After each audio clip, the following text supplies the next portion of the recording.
ini dialog mahasiswa kedatangan tamu nih dari anggota Kastrat BEM FKP UNER. Sebelumnya boleh perkenalan dulu nggak nih? Halo, aku Novi, aku dari Fakultas Keperawatan. Saat ini aku adalah angkatan 2024. Halo Kak Novi. Halo teman-teman, aku Ana, aku dari kelas A1 angkatan 2023. Salam kenal. Halo Kak Ana. Nah, di sini bisa jelasin sedikit nggak sih? Kalian tuh di Kastrat BEM FKP UNER tuh ngapain aja? Tugasnya Kastrat tuh apa aja sih? Apa ya? Kalau Kastrat kan kepanjangannya kan kajian isu strategis dan advokasi mahasiswa. Jadi kita itu pembahasan utamanya adalah kajian isu. Kajian isu itu kita bakal membahas berbagai hal yang berkaitan dengan kesehatan dan juga pendidikan. Soalnya kan kita masih di ranah itu kan. Jadi kalau misalnya ada isu-isu yang berkaitan dengan ekonomi, politik dan lain-lain yang akhirnya menarik kesehatan sama pendidikan tuh kita bakal bahas tuntas untuk akhirnya diedukasi ke mahasiswa keperawatan seperti itu. Terus yang advokasi mahasiswa ya seperti yang namanya kita juga mendukung banget adanya advokasi bagi mahasiswa keperawatan sendiri. Pokoknya bagi mahasiswa semuanya berhak mendapatkan advokasi.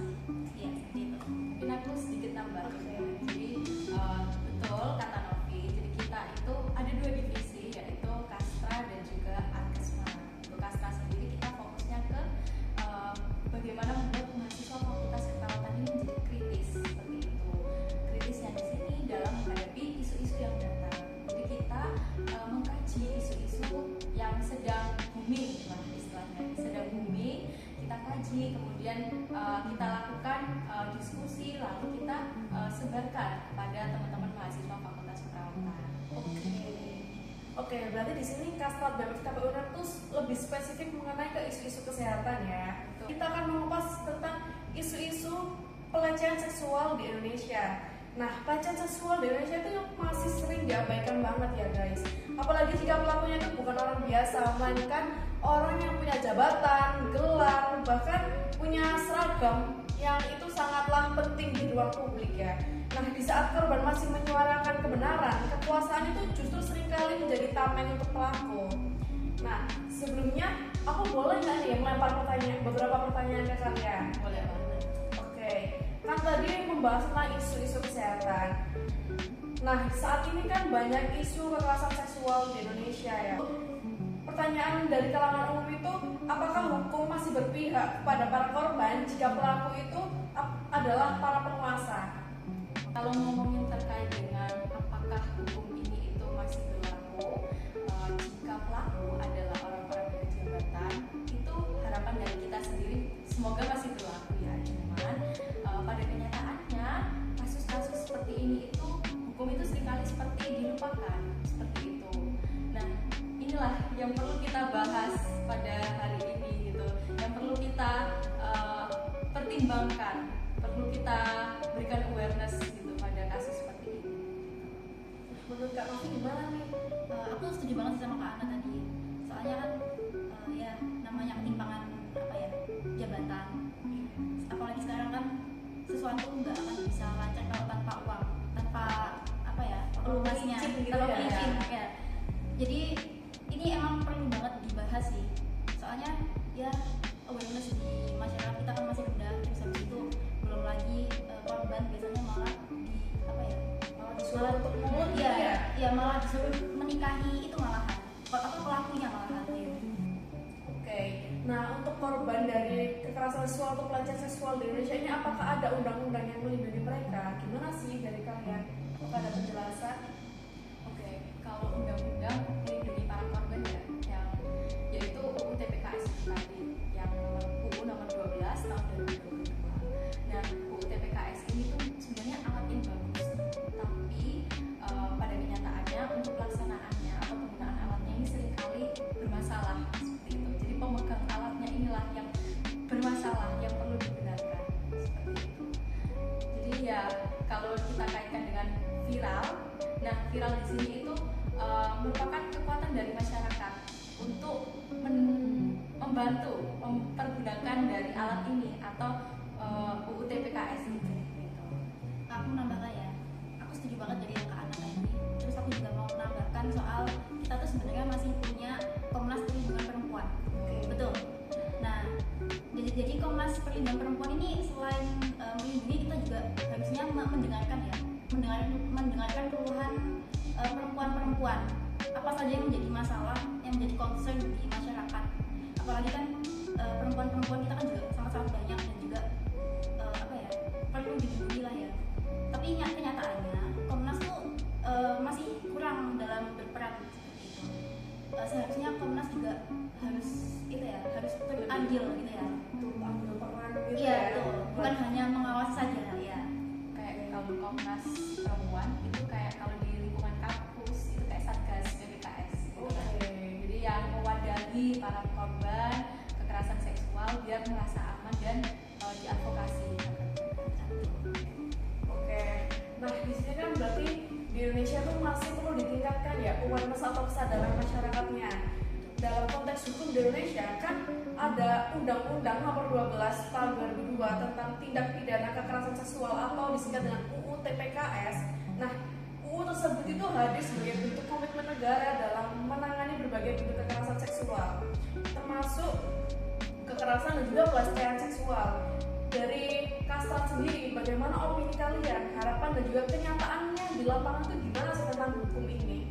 Oke, kalau kita ngomongin UU TPKS ya, sebenarnya UU TPKS ini merupakan salah satu undang-undang yang sangat ditunggu-tunggu terutama oleh kaum perempuan gitu. Dan pada ketika disahkan itu kita senang banget nih sebagai perempuan. Cuman pada kenyataannya ketika menjalankan UU TPKS ini masih ada gap gitu. Jadi masih ada kesenjangan.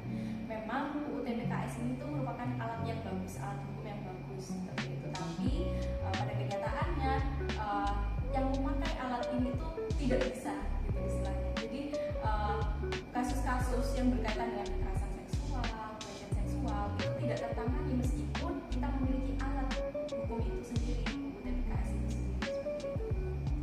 Aku boleh nambahin ya. Terus habis itu kalau undang-undang ini masih ada berbagai celah-celah yang harus diperbaiki ya.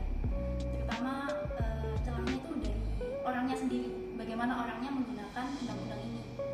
Soalnya namanya orang ya kan saking hujatnya mungkin ya seperti itu, jadinya muncul saja hal-hal seperti ini yang akhirnya menimbulkan kesenjangan antara pengguna dari undang-undang tersebut. Sebenarnya yang harus diperhatikan tuh edukasi masyarakatnya juga harus diperbaiki sih. Soalnya yang namanya kebijakan itu kan nggak bisa berjalan dengan lancar kalau misalnya yang pengguna-penggunanya ini, yang kepala-kepalanya di sini tuh nggak bisa menggunakannya dengan baik. Literasi hukum. Ya, literasi. Ya, benar banget nih. Nah, tadi kan ngomong-ngomong tentang kasus yang tidak tertangani kan masih banyak ya. Nah, zaman sekarang kan ini kan kalau kita tidak mention atau bahkan kita tidak mengunggah di media sosial, itu kita tidak punya power untuk kita mengangkat isu tersebut. Nah, menurut kalian gimana sih ya peran dari media sosial sebagai ruang advokasi dan juga pengungkapan kebenaran dari para korban-korban ini?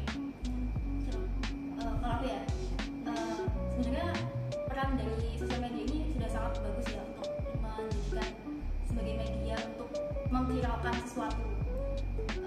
Nah, apalagi kalau misalnya tanpa no viral no justice itulah. Ya betul ya. Sebenarnya tuh no viral no justice ini adalah sebuah sesuatu yang ironis gitu ya. Seharusnya kan yang namanya korban itu kan berlindung kepada pihak-pihak yang memiliki jabatan tinggi. Tapi kenyataannya pejabat-pejabat yang tinggi ini, yang memiliki jabatan lah ya, itu nggak bisa melindungi rakyat yang tertekan, yang tertindas seperti itu. Itu sebenarnya harus dievaluasi lagi. Bagaimana cara penanganan undang-undang kita? Kalau Kak Ana? Oke, kalau terkait viral justice ya, itu udah dari dulu nih. Apalagi kalau misal kita ngomongin terkait dengan kekerasan seksual, itu korban di sini tuh cenderung untuk menyembunyikan diri. Jadi sebenarnya viral ini itu kasihan ke korbannya karena sering diekspos oleh media gitu. Cuman gimana lagi, karena kalau nggak viral nggak bakal ditanganin kasusnya gitu. Jadi ya kita sebagai pemegang media sosial itu juga harus punya seperti aturan sendiri, yaitu membantu memviralkan, tetapi dengan tidak mengekspos data pribadi dari korban. Gitu. Oke, kita sudah sampai di ujung pembahasan. Nah, dari pembahasan tadi yang udah kita omongkan, nah itu bisa kita simpulkan, yaitu dari maraknya pelecehan seksual oleh individu yang berkuasa menandakan itu di Indonesia itu masih banyak krisis moral atau ketimpangan struktural dalam sistem hukum di Indonesia. Meskipun ada UU TPKS, bahkan ada Komnas Perempuan, nah relasi kuasa itu masih kerap menghalangi korban untuk melaporkan atau bahkan untuk melindungi para korban yang terkena pelecehan seksual. Oke, kita udah sampai di ujung pembahasan. Terima kasih kepada teman-teman Kastrat atas insight-nya hari ini, pembahasannya hari ini yang sangat menarik dan juga bermanfaat bagi teman-teman. Sampai jumpa kembali di Dialog Mahasiswa episode selanjutnya. Dadah!